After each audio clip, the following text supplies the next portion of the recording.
आं होनखादों फार्स्टआवनो आं नोंसोरखौ दोनलांग्राल' आं जास्ट खोन्थाग्राल'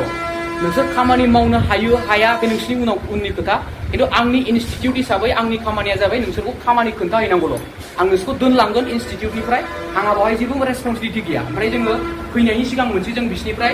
नो अबजेक्शन सार्टिफिकेटआवबो जोङो सहि होनाय जादों बेखौ बे कर्सखौ कमप्लिट खालामनांगौब्ला नोङो मा खालामनांगोन 6 मासखौ थिउरि खालामनांगोन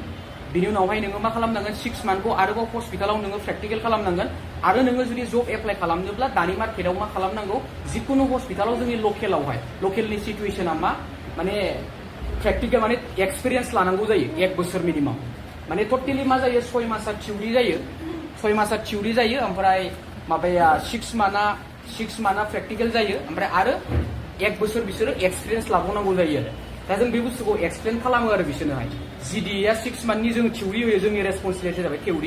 थिउरि होनानै होयो ओमफ्राय बिनि उनावहाय जोङो जोंना हस्पिटालजों जोङो टाइप खालामो जोङो क'क्राझाराव जोंना हस्पिटाल मोनसे दङ आइ आफा बेयाव जों होयो प्रेक्टिकेलखौ मोनसे जाबाय सवागत बङाइगावआवहाय माने जोंनि फुराना माने जायफ्रा पास आउट जाबाय बिसोरखौ जों बे हस्पिटालाव प्रेक्टिकेल हिसाबै जों बिसोरखौ थिसनो आरो तारमाने प्रेक्टिकेलनि कर्सया बेलेग आरो गावसिनिहाय जों बे बुस्थुखौ एक्सप्लेन खालामजोबखायो आरो दा बिनि उनावहाय जायफोर जोंनि गथ'फ्रा फैयो जों बेखौ बुङो जे जोंनि गथ'फ्रा जुदि पास आउट जायोब्ला जों मा खालामनो हायो जाहाथे जोंनाव जुदि जब नागिरोब्ला ओरैनोथ' जोङो मा खालामो जिडिए कर्सखौ पेसेन्ट केयाराव बाहायो अनलि जायफ्रा माने पास आउट जाबाय बिसोरखौ खालि मायाव बाहायो पेसेन्ट केयार बाहायो ओमफ्राय मोनसेया जाबाय पेसेन्ट शिफ्टेराव बाहायो हस्पिटालावहाय माने एसिस्टेन्ट नार्सिंआव बाहायो माने नार्सफोरजोंहाय बिसोर मा खालामनांगौ नार्सआ जिखौ थोनो बेखौनो खालामनांगौ आरो बिसोरो जिडिएआवहाय जेनेरेल डिउटि एसिस्टेन्टआवहाय दा बे बुस्थुखौ जोङो एक्सप्लेन खालामजोबो बिनि उनावहाय जायफोर गथ'फ्रा जोंनाव एडमिसन खालामफैयो जों बेखौ बुंखायो जे मा खालामो नोंसोरो 6 मान्थखौ जोंनाव लानांगोन लकेलावनो जुदि कमप्लिटलि सोलोंजोबनांगौब्ला 6 मासखौ जोंनियाव कमप्लिट खालामनांगोन बिनि उनाव जों सार्टिफिकेट हरो थिउरिनि बिनि उनाव मा खालामनांगोन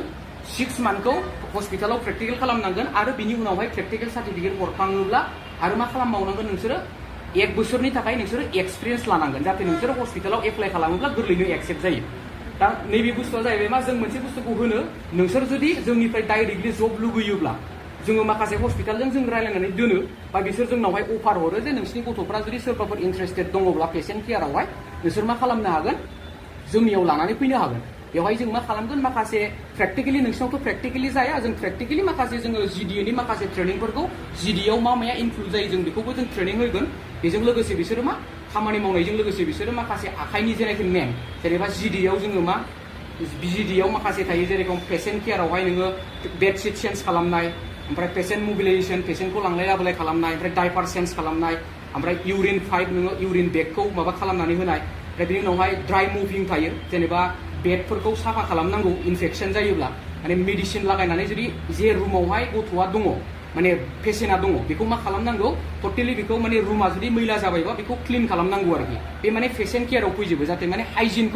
हाइजिन केयारखौ बाहाय फोरोंनाय जायो आरो जिडिएआवहाय जिडिएआव टटेलि बे माने सिलेबासावनो अलरेडि ओंखारखायो जिडिएआव मा मा दङ बेयाव जोङो बेखौ फोरोंनाय जायो आरो माबायावहाय हजोंबो जों बेखौ फोरोंजोबखायो गासिबो जे मा नोंसोरो मावनांगोन ओमफ्राय आंबो फोरोंखायो जे डाइपार चेन्जखौ बोरै खालामनांगौ बेडशिट चेन्जखौ बोरै चेन्ज खालामनांगौ बेखौ जों फोरोङो बिनि उनाव आरो हस्पिटालनिफ्राय थांनानै बिसोरखौ खोन्थाहैयो जे नोंसोरो माने डाइपार चेन्ज खालामनो हागोन ना हाया जुदि डाइपार चेन्ज खालामनो हायोबाथ'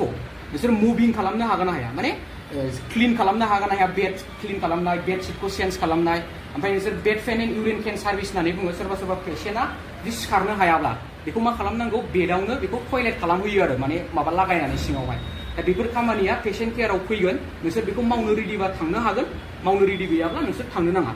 माने इन्टारभिउआव जेब्ला लाहैदों साराबो मेनेजार थांदों बेनिफ्राय इन्टारभिउ लाहैदों इन्टारभिउ लानायावबो बे बुस्थुखौ बिसोरनो खोन्थायो आरो जे नोंसोरो नैबे खामानिखौ नोंसोरो रेडि दंना गैया बे खामानिखौ रेडि दङबा नोंसोर थांनो हागोन रेडि गैयाब्ला नोंसोरो थांनो नाङा आरोखि ओमफ्राय बिनिफ्राय जोंनाव मा खालामो जोंबो उनावहाय आरोबाव एगेन जोङो बिमा बिफाजोंबो जों लायो आंथ' बिसोरखौ बुंखादों एकदम थांनो नाङा जुदि नोंसोरो खस्थ' खालामनो हायाबा आंहासो उनावहाय ब्लेम जागोन बा आंहा गार्जेनजोंबो आङो प्रब्लेम जागोन आरो नोंसोरो बुहुत सारा नोंसोरजोंबो आं टर्चार मोनगोन नोंसोरो थांनो नाङा जुदि नोंसोरो इन्टारेस्टेडबा थां मास मोनसे मोननैजों जुदि नोंसोरो रिटार्न जाफिननोबा थांनो नाङा आंबो थांलाय फैलाय खालामनो हाया आरो गार्जेनाबो मा बुहुत थाखा फैसा लानानै नोंसोरखौ मा खालामगोन बेवहाय थिनहरगोन लाख थाखा नोंसोरो हाजार खरसा खालामनानै नोंसोरखौ बेवहाय थिनहरगोन हायद्राबादावहाय दा फैसाया ओरैनो लसाव थांजोबो नोंसिना जुदि नोंसोर कमप्लिट खालामनो हायाबा खामानिखौ मावनो हायाबा दा बेहाय मा खालामगोन बाहाय मोननै खामानि होदों अनलि पेसेन्ट साइड थायोब्ला पेसेन्टआवल' माव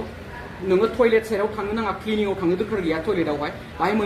मोनथाम खामानि बिसोरनो खोन्थादों नोंसोरो पेसेन्ट केयार ओमफ्राय मोनसे जाबाय हाउस किपिं मोनसे जाहैबाय पेसेन्ट ट्रेन्सफार खालामनाय माने ट्रेन्सपर्ट डिपार्टमेन्टआव नोंसोर ट्रेन्सपर्ट डिपार्टमेन्टआवबो थानो हायो मोनसे जाबाय हाउस किपिंखौबो एड खालामनो हायो मोनसे जाबाय अनलि पेसेन्ट केयारावल' खालामनो हायो आरो दा बे बुस्थुखौ साराबो एक्सप्लेन खालामबोदों आरो आंथ' जेनेबा आंनि साइडनिफ्राय आं बुंखाबाय आरो बिसोरथ' जेनेबा गथ'फोरखौ रिटार्न जानायखौ लुगैया नालाय हजों थांनानै बिसोर एकदम प्रेक्टिकेलि थांथारनानै बिसोर मा खालामो माने गथ'फोरखौ खामानिखौ एक्सप्लेन खालामहैयो आरो जे बे खामानिखौ मावनो रेडि दंना गैया